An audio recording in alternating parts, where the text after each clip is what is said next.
All right, let's try a little thought experiment. Picture this.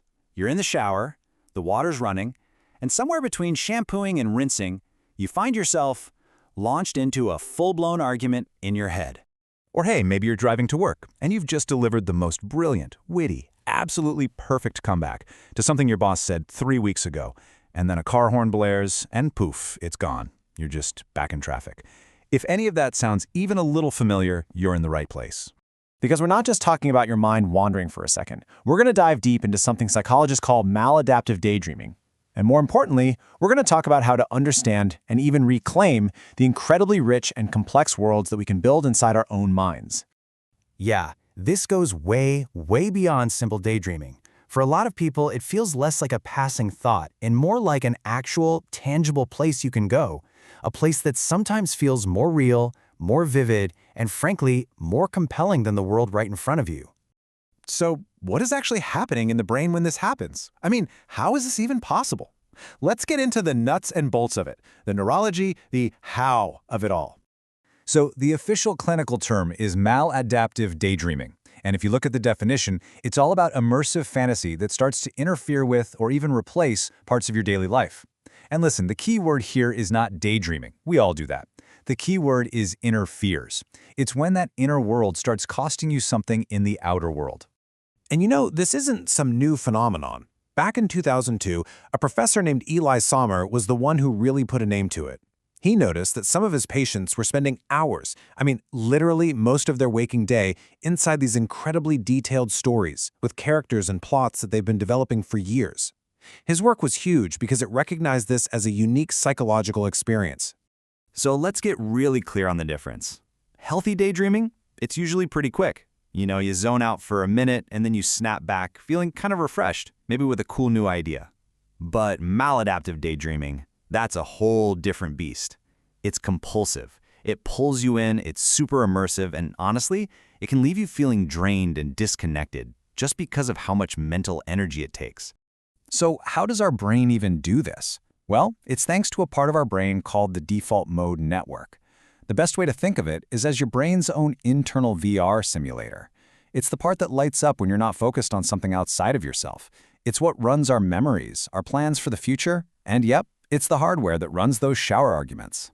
And here's the absolute kicker. For some of us, that internal simulator becomes the brain's favorite place to be. Your brain's reward system, the part that runs on dopamine, can actually get rewired. That little hit you get from a perfectly controlled, perfectly scripted fantasy conversation, well, it can feel a lot better, a lot safer than the messy, unpredictable reality of a real one. Suddenly, the real world can start to feel a little gray. Okay, so we've covered the how, but now let's get to the why, because this is the part where we get to reframe this whole experience, not as some kind of flaw, but as a truly brilliant, often trauma-informed coping mechanism. You see, these inner worlds aren't random. They are serving a very real, very deep purpose. They give us things the real world might not be providing. Things like a sense of control when everything feels chaotic. A place to finally get emotional resolution for old wounds. A way to feel connection that is completely 100% safe. In that world, you're the writer, you're the director. You can always rewrite the script. And I really want you to hear this. This is not a character flaw. It's not a weakness. For people who develop this, it's because they needed an exit door when reality didn't offer one. This was the most creative, most elegant solution their brain could come up with to cope with a very real problem. It was a solution. Research actually links this to a personality trait called higher absorption. Basically, it just means that people who are prone to this are often the same people who can get completely lost in a song, or a movie, or a book. They're people who feel everything just a little bit more intensely. So of course, they built a rich internal world where they could safely manage all those big feelings. But here's the trap. It's this vicious cycle, a shame spiral. You snap out of a daydream, you realize hours have passed, and you just feel this wave of guilt. And that shame, it makes you want to escape again.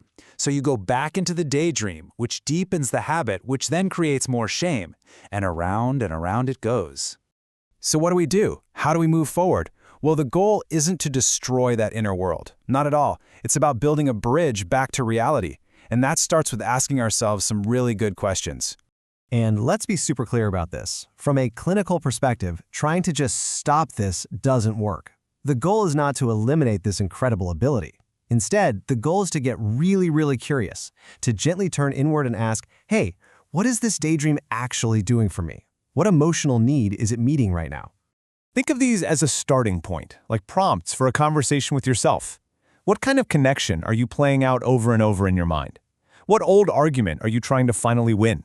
And maybe the biggest one of all, what are you too afraid to actually do or say in the real world that you're practicing for in there? This curiosity brings us to our final and most important step, reclaiming your own narrative. It's about shifting from seeing this as some secret, shameful thing to hide, to seeing it as a strength that you can actually integrate into your life. Let me just say this as plainly as I can. The ability to construct entire worlds inside your head, complete with complex characters, emotional depth, and plot lines that can last for years, that is a genuinely remarkable, impressive capability. It is the sign of a powerful, creative mind, period. This quote really just nails it. The people who experience this are often, just as it says, sitting on an enormous amount of internal richness. The problem was never the richness itself. It's that it just never found a safe way or the right outlet, like writing or art or music, to come out and exist in the real world. And so that leads us to the final, most hopeful question. How can you start to build that bridge? It doesn't have to be some giant, scary thing. Maybe it's just writing down one scene.